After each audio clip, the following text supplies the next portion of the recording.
TV Kakinada జిల్లా నుండి.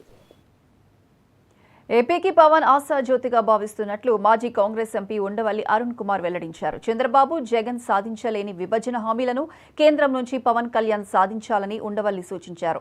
కేంద్రం నుంచి సుప్రీంకోర్టులో అఫిడవిట్ వేయించాలని అడిగారు. అలాగే అసెంబ్లీ సమావేశంలో విభజన అంశాన్ని ప్రస్తావించాలంటూ పవన్ కు ఆయన సూచించారు. నాకెందుకో పవన్ కళ్యాణ్ ఇస్ డిఫరెంట్ అనిపించింది. ఏమి లేదనుకోండి, ఇప్పుడు ఈ ప్రెస్ మీట్ తర్వాత కూడా డిఫరెంట్ కాదు అనిపిస్తుంది. అదేముంది పెద్ద.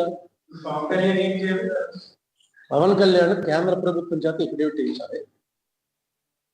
అవుతుందా ప్రభుత్వం? ఎందుకు అవ్వట్లేదు? ఆ పాత ప్రభుత్వం చేసినటువంటి దాంట్లో డైరెక్ట్ గా కరప్షన్ ఉంటే వెంటనే అవ్వాలి. ఇల్లీగల్ గా జరిగిన దాని మీద వెంటనే అవ్వచ్చు. లేదంటే 2700 కోట్లు ఇవాళ చూశారు పేపర్లో, 2700 కోట్లు ఫైన్ కట్టాలి కాబట్టి దాన్ని కంటిన్యూ చేస్తున్నారు వాళ్ళు. అంటే ఆ లంచాలు తినేసి రాష్ట్రానికి 1,00,000 కోట్లు నష్టం వచ్చేది కూడా రద్దు చేసుకోవడానికి లేకపోతే ఇక రాష్ట్ర ప్రభుత్వాలు ఎందుకు? అయినా అది ఎందుకు కంటిన్యూ చేస్తున్నారు? ఏవో లీగల్ ఇంప్లికేషన్స్ ఉండుంటాయి, బిజినెస్ ఇంప్లికేషన్స్. అది చేస్తున్నప్పుడు జగన్మోహన్ రెడ్డి వేసిన ఎఫిడవిట్ ని కంటిన్యూ చేస్తూ కోర్టులో ప్రొసీడింగ్ స్టార్ట్ చేయడానికి నష్టమేం లేదు. జగన్ చెప్పినవన్నీ మేము వ్యతిరేకం చేస్తామని అనక్కల.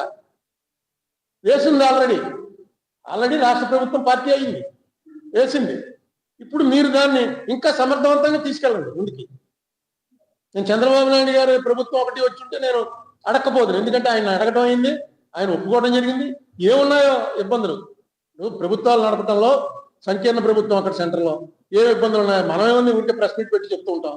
దానివల్ల వచ్చే నష్టాలు ఏమున్నాయో. కానీ ఈవేళ ఆయన ఒప్పుకున్న విషయం, ఆయన మీద ఆధారపడి ఉన్నటువంటి ప్రభుత్వం అక్కడ, ఇంతకన్నా మంచి అవకాశం ఆంధ్ర రాష్ట్ర ప్రజలకి ఇంకెప్పుడు రాదు. ఇది ఒక్కటే కాదు, మన మీద ఆధారపడి కేంద్రంలో ప్రభుత్వం ఉండటం,